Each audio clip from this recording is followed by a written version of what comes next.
Cell phone कैसे काम करता है। जब आप अपने दोस्त से फ़ोन पर बात कर रहे होते हैं तो आपकी आवाज़ को फ़ोन के माइक्रोफोन से बरकी सिग्नल में तब्दील किया जाता है। ये सिग्नल एनालॉग होता है, यानी आपकी आवाज़ जितनी बुलंद हो उस सिग्नल की वोल्टेज उसी कदर ज़्यादा होती है। लेकिन सेल फ़ोन एनालॉग सिग्नल को ट्रांसमिट नहीं करता। एक कंप्यूटर चिप और सॉफ्टवेयर की मदद से आपकी आवाज़ के सिग्नल को डिजिटल सिग्नल में मुंतकिल किया जाता है। डिजिटल सिग्नल में आपकी आवाज़ 0 और 1 की शक्ल में होती है। फ़ोन के अंदर एक एंटीना इस 0 और 1 पर मुश्तमिल डेटा को बरकी मकनातीसी लहरों की शक्ल में मुंतकिल करता है और इसे हवा में ट्रांसमिट करता है। ताहम चूँकि सेल फ़ोन के ट्रांसमीटर में ज़्यादा पावर नहीं होती, इसलिए ये बरकी मकनातीसी लहरें ज़्यादा फासले तक सफ़र करने से कासिर हैं।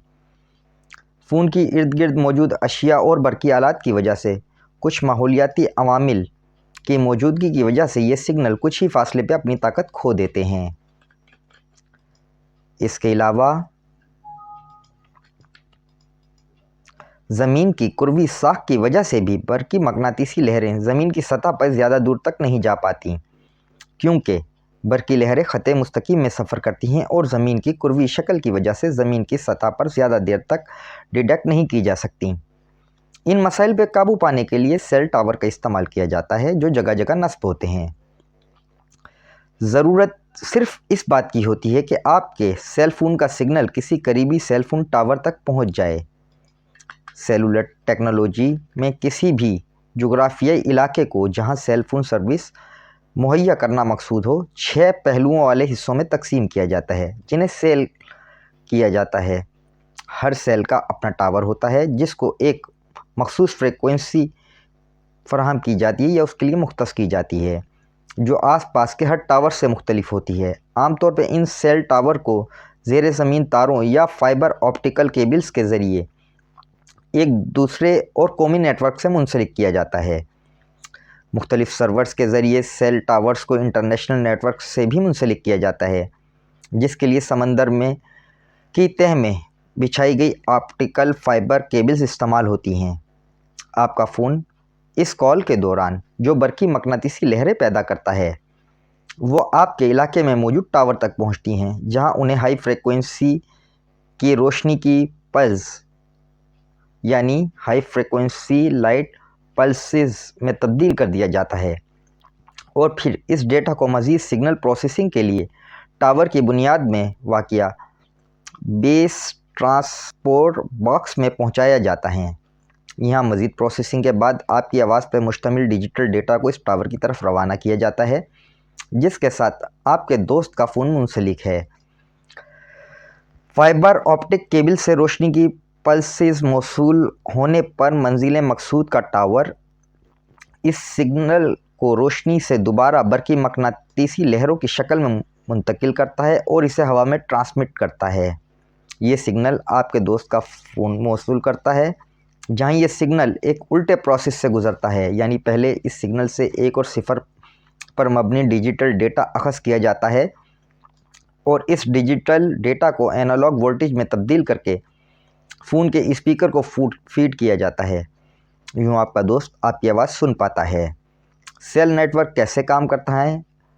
यहाँ सवाल ये पैदा होता है कि दुनिया भर में लाखों सेल टावर मौजूद हैं। आपकी आवाज़ का सिग्नल इन लाखों सेल टावर्स को छोड़कर सिर्फ उसी टावर तक कैसे पहुँच जाता है जहाँ आपके दोस्त का फ़ोन मौजूद है?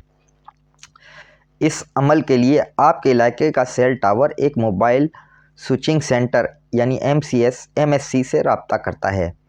हर इलाके में जहां बहुत से सेल टावर होते हैं, वहां एक MSC भी होता है। जब आप सिम कार्ड ख़रीदते हैं तो आपकी सब्सक्रिप्शन की तमाम मालूमात इस मखसूस MSC में रजिस्टर हो जाती हैं।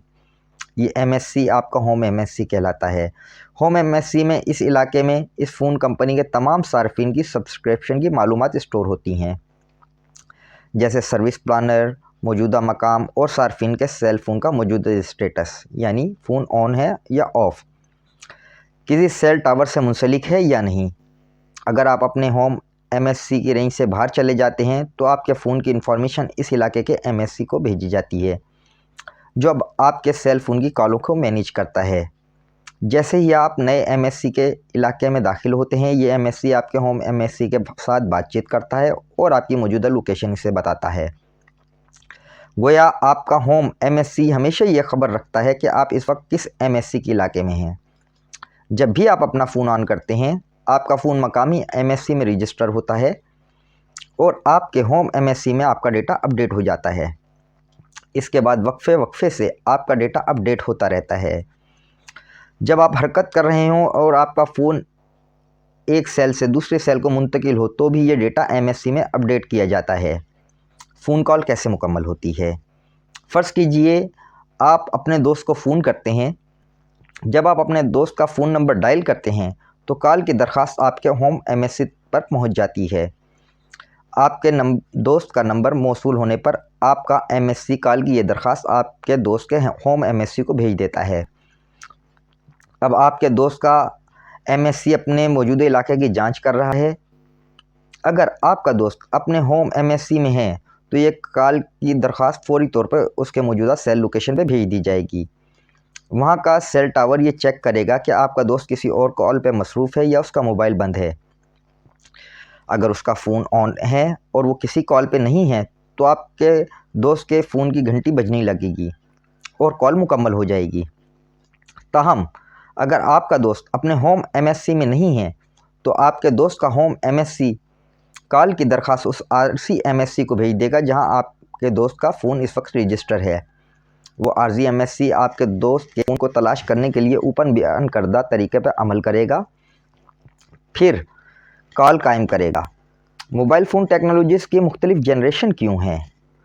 1G या first generation technology cell phone की इब्तदाई टेक्नोलॉजी थी जिसने पहली बार सार्फिन को फ़ोन लेकर जहां चाहें वहां जाने की आज़ादी दी।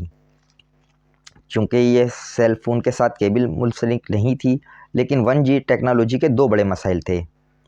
पहला मसला ये था कि वायरलेस ट्रांसमिशन एनालॉग फॉर्मेट में था। एनालॉग सिग्नल बैरूनी ज़राए से आसानी से तब्दील किए जा सकते हैं और इनमें माहौल में मौजूद इलेक्ट्रॉनिक मैग्नेटिक वेव की वजह से इंटरफेस बहुत ज़्यादा होती है।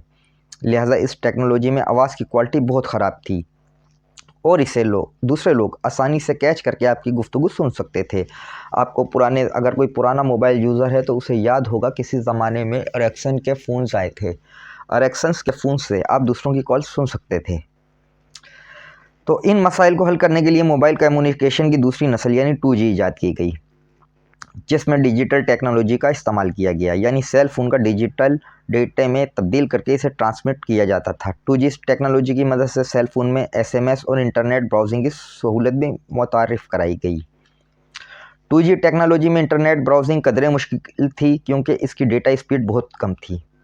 चनाचा तीसरी जनरेशन की टेक्नोलॉजी यानी 3G में डेटा ट्रांसफ़र स्पीड को बढ़ाने पर तवज्जो दी गई। इस टेक्नोलॉजी में 2 मेगाबाइट फी सेकंड यानी 2 Mbps तक का डेटा ट्रांसफ़र रेट मुमकिन था। इसलिए इस टेक्नोलॉजी में वॉइस कॉल के अलावा GPS, बड़ी फाइल्स डाउनलोड करना, ऑनलाइन गेम खेलना और वीडियोस देखना मुमकिन हो गया था। 3G का अजरा बुनियादी सेल फ़ोन को स्मार्टफोन में तब्दील करने के लिए एक बहुत बड़ा कदम था। इसके बाद 4G टेक्नोलॉजी मुतारिफ़ कराई गई जिसमें 20 से 100 Mbps की रफ्तार से डेटा ट्रांसफ़र मुमकिन हो गया, जो हाई रेजोल्यूशन फिल्मों और टेलीविज़न के लिए मौजू था। मोबाइल कम्युनिकेशन की अगली नस्ल 5G को अब मुख्तलिफ़ मुल्कों में मुतारिफ़ कराया जा रहा है, जिसकी मदद से अब तक बहुत सी स्मार्ट डिवाइसेस एक दूसरे के साथ रब्ता कर सकती हैं। ये टेक्नोलॉजी खुदकार यानी कि बग़ैर ड्राइवर के कारों, स्मार्ट अप्लाइंसेस और स्मार्ट होम्स जैसी चीज़ों के इंटरनेट, जिसे इंटरनेट ऑफ थिंग कहा जाता है, को भी सपोर्ट करती हैं।